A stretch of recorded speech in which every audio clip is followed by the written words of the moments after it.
So the question is about ejaculation. It's a question that I get asked very, very often by men.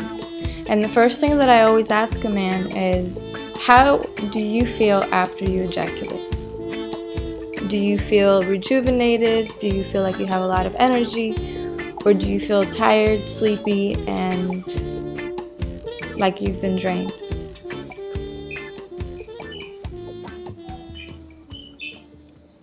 Yeah, I feel drained, more or less. You feel More drained. sleepy.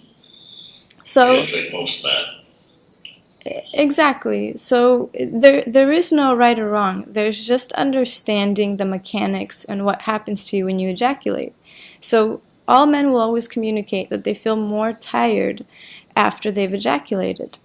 So the question is not whether it's right or wrong, it's about whether they choose to keep that energy for something else, for other creative acts, or if they want to lose that creative energy. You follow me? Mm-hmm. Totally. For me personally, if I'm with a man, I would say that the intention always is for him to keep the ejaculate, because the man that I'm going to be with is definitely going to be a man that has a lot of interest and awareness toward growing and evolving consciously.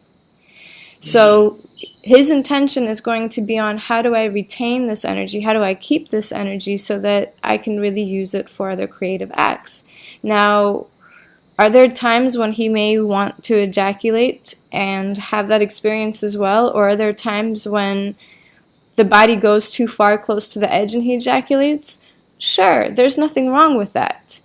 And the reason why I say that is because there are some schools, some Tantra schools, that create so much Nazism around not ejaculating that I have had men communicate to me how much shame they felt, how much guilt they felt from ejaculation. I mean, literally creating trauma in their bodies around forcing themselves to not ejaculate. So it's not about any of this. It's just about being aware of what it does to you and what you want to do with your body.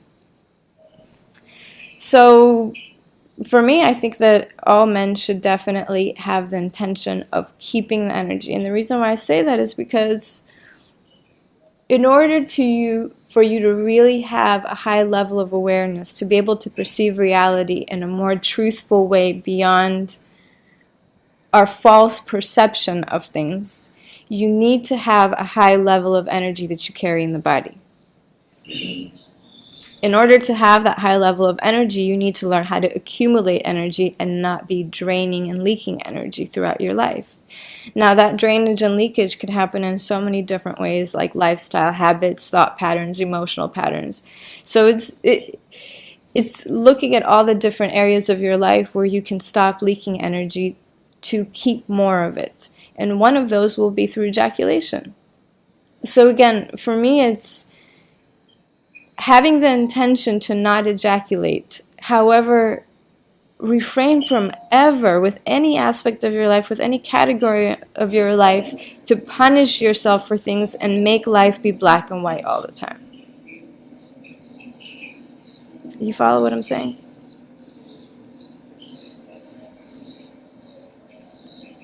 Hello? Can you hear me? I didn't hear you for some time. Now I hear you again. Okay. What was the last thing you heard? So for you to have, then you broke up. Oof, I don't know how far back it was. Did you hear about the part of needing to keep your energy for evolving your awareness, yes, expanding your absolutely, awareness? and the different ways of losing it or draining it, or I heard that, and then you wanted to say something else, and then you broke up. So what I had said is that you never want to become forceful with yourself around anything that you do. Life is not black or white.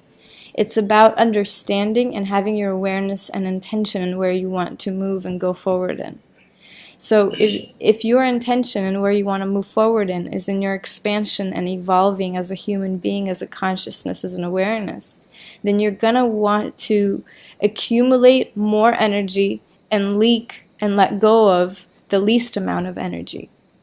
Yes. So as I said, it's not about right or wrong. It's just about intelligent intention of what you want to do with your life. And if having those few seconds of coming is more important to somebody than having a life of freedom and of confidence and self-assurance like no other man on the planet, well then come. But if you want to feel like a king, then you're really going to want to keep rejuvenating yourself with this life force energy, especially because you will generate so much just from the sexual act itself. Yeah. So, well, I did once. I did not ejaculate for 6 months, and it was amazing. Like as you said, I felt like a king, and it was absolutely devastating to ejaculate again because then I was rolling up the stone on the mountain, and I was almost at the top, and then I had to start again. But see, don't do that to yourself, because your mind will make you lose more energy than what the ejaculation actually did. Mm-hmm. What do you mean? Because if you hadn't ejaculated in 6 months and you're at the top of that mountain and you ejaculate one time, you're not back at the bottom of the mountain again. You just went back a few steps backwards. You just start up right where you left off. And if you really know how to have sex energetically, you really maybe didn't gain any extra steps up that mountain, but you didn't drop down any lower either. Yeah. You're right. It's not really back to zero, absolutely. And this is what I'm saying, is that men will become so hard on themselves around, oh, I can't ejaculate, that mentality will make them lose energy more than the actual ejaculation. So you just have to have the right intention, but people are just so schizophrenic around things. They're so psychotic. Be more natural, be more easy, be more loving. Things are not so black and white. You're right.